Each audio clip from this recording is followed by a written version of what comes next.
देश में एक ऐसा शहर है जहां सोने से ज्यादा चांदी चमकती है। इसकी चमक देश ही नहीं बल्कि दुनिया भर में फैली है। ये एशिया की सबसे बड़ी मंडी भी कहलाती है। कहा जाता है कि कारोबार काफी पुराना है। नमक की मंडी, चौबे जी का फाटक, किनारी बाजार में सालों से ये काम हो रहा है। जिस कारोबार की बात हो रही है वो है आगरा का मशहूर चांदी कारोबार।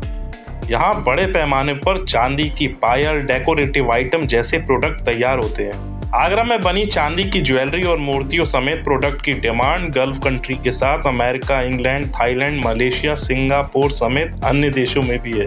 आगे बढ़ने से पहले कारोबार का मुगल कनेक्शन जान लेते हैं। दरअसल कहा जाता है कि मुगल बादशाह जहांगीर के दौर में रावतपाड़ा के पास जौहरी बाजार, किनारी बाजार बसा, जहां तब के नामी आभूषण निर्माताओं के प्रतिष्ठान शुरू हुए।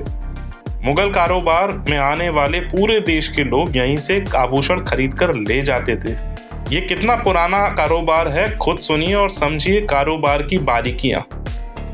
आगरा में चांदी का कितना पुराना कारोबार है और कितने लोग उस कारोबार से जुड़े हैं? चांदी का व्यापार आगरा के अंदर कम से कम 40 से 50 साल से पुराना है। ये कम 40 साल तो कम से कम मैं ही देखता हुआ आ रहा हूँ, क्योंकि इसी नाम मंडी के अंदर मेरा जन्म हुआ है, तो मैं उसी टाइम से तब से देख ही रहा हूँ।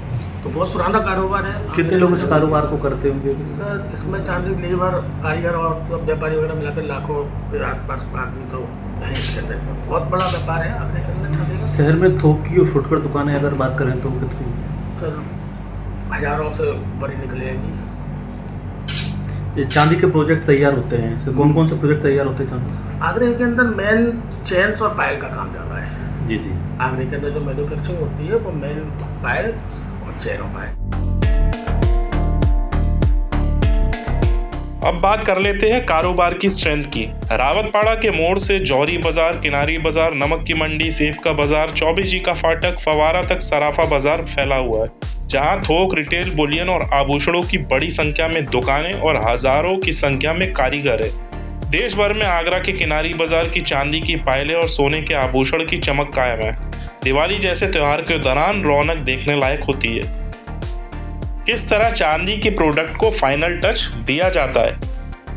शुरू से लेके एंड तक तो सर इसकी गिनती नहीं है, क्योंकि इसके अंदर बहुत स्टेप बाय स्टेप है। जी जी। गलाई होनी है, तार बनना है, फिर उसके बाद चेन बननी है, बहुत अच्छी है, बहुत स्टेप है। करीब 1-2 दिन लग जाते हैं पूरे स्टेप में। पूरे स्टेप के अंदर अगर शुरुआत से लेकर सर 1 हफ्ता कम से कम लग जाता है पूरे स्टेप में, स्टार्टिंग से लेकर। अब आगरा के चांदी कारोबार ने चाइना को भी पटकनी देनी शुरू कर दी है। पहले भले ही भारत के कारोबारी चाइना से चांदी की मूर्तियां और चांदी की ज्वेलरी इंपोर्ट करते थे, मगर हाल के सालों में कारोबारी चांदी की मूर्ति और ज्वेलरी को एक्सपोर्ट भी करने लगे हैं। बैंकॉक, अमेरिका, यूके, ऑस्ट्रेलिया और कई देशों में एक्सपोर्ट हो रहा है। आगरा से कहाँ कहाँ सप्लाई होती है? यहाँ से कितने देशों में सप्लाई है अगर बात करें तो? बात सर आगरा इंडिया से कम आसपास की जो जितनी कंट्री लगी हुई है एशिया की, उधर तो काफ़ी इंडिया का जाता ही है।